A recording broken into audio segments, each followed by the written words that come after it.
WCW were not a dime a dozen.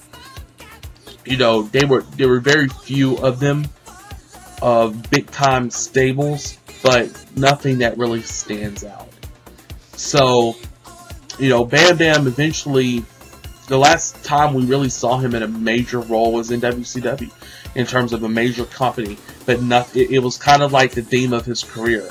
Nothing was consistent for a very long stretch of time, except for his run in WWE from 1992, late 92, into early 1996, late 1995. Excuse me. So, what I read not too long ago is that Bam Bam let his Time Warner contract extend out after WCW folded in early 2001. And then he started doing some independent bookings, but nothing that really stands out that's really memorable by a lot of fans. I think that if you really want to get a really good gist of what Bam Bam had to go through and some of his successes, some of his ups and his downs in the business, I think you got to check out his art shoot interviews.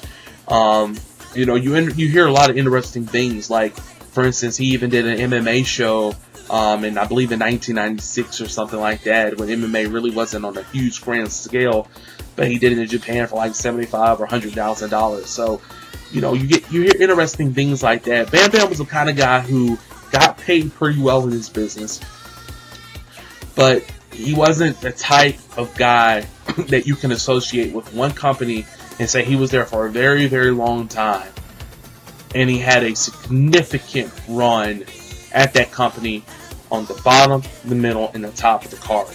And WWE is close as you can probably get to it. I mean, the guy main evented WrestleMania, but they really didn't do much with him after the fact. And before the fact, there was even some questionable things as well to say, or what do we really do with this guy? I think Bam Bam was a guy who would really been pretty cool to see as a face, as an Intercontinental Champion, or as a heel as an Intercontinental Champion. I just think Razor Ramon and Shawn Michaels just held on that belt way too many times in the mid-90s when it really wasn't justified for them having it as long as they did.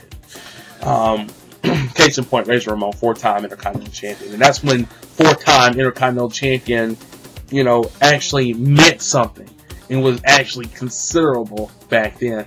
You know, not like Jericho being the 10-time champion right now over a very, I wouldn't say short period of time, but, you know, come on, you have those many runs, if they're very short-lived runs, it makes you think about, all right, what direction are we doing? All right, how are we actually using this title correctly?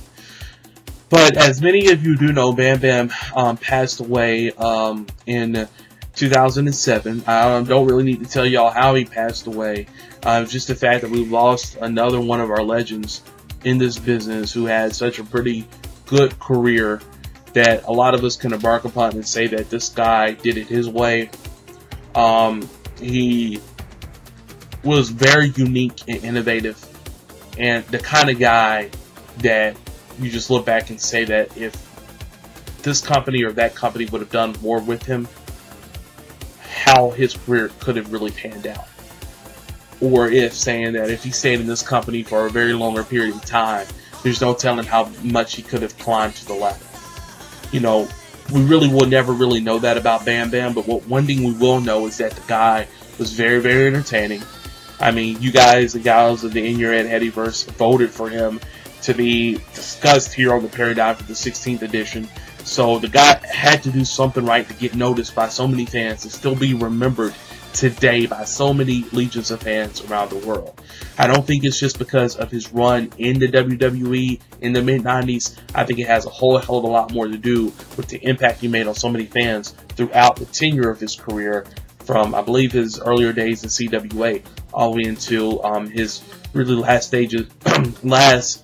big-time stage in pro wrestling when he was in WCW during the late 90s into the early part of the 21st century. But I hope some of you peeps and peepettes got a good history lesson about Bam Bam Bigelow, the guy. I always remember his Major Pain. I related to this earlier in the show. His cameo / role on the Major Pain movie with Damon Wayans. And he's the big bad biker dude, that big ball guy who was basically the leader of the squadron, so to speak, of the kids that were going to the military school, hired to beat down on Major Payne, and Major Payne just beats him up. But Bam Bam had such an imposing figure. He looked like a badass with all those tattoos and stuff, riding a motorcycle.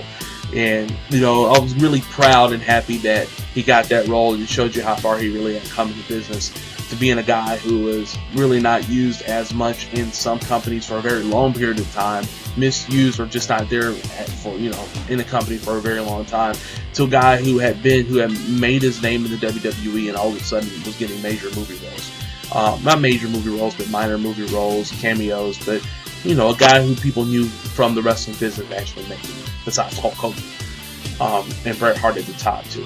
But, you know, that's pretty much it for this edition of the Paradigm. I got a lot of good stuff coming in 2011 on the Secluded Paradigm, and I'll take a look right now at some of the stuff that I will be featuring very soon. I got the Pro Wrestling Illustrated edition of Secluded Paradigm that I'm going to be doing, that I'm really looking forward to doing.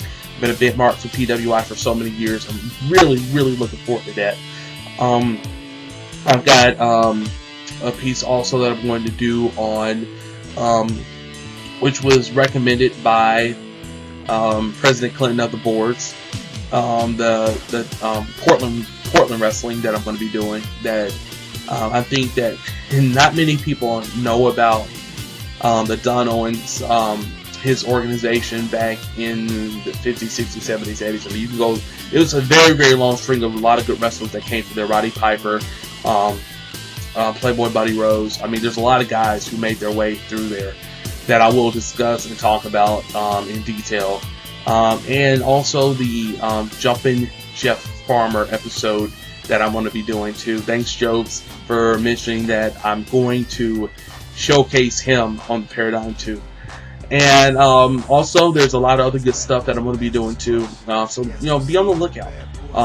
The 2011 is going to be a pretty good year. Junkyard Dog is also going to be on the Paradigm very soon too. Also on Sultan Local, I'm looking right at you, my friend. We're going to make a lot of good memories from that episode. Good old JYD. But thanks for tuning in to this edition of the Secluded Paradigm, number 16, featuring the Beast from the East, Bam Bam Bigelow. I hope you've been educated. I hope I haven't bored you to death. And I hope that this has been highly entertaining or somewhat entertaining, that you'll come back next time and look at the 17th edition of the Secluded Paradigm. Well, peace out, peeps, and I'll see you next time. Credits roll.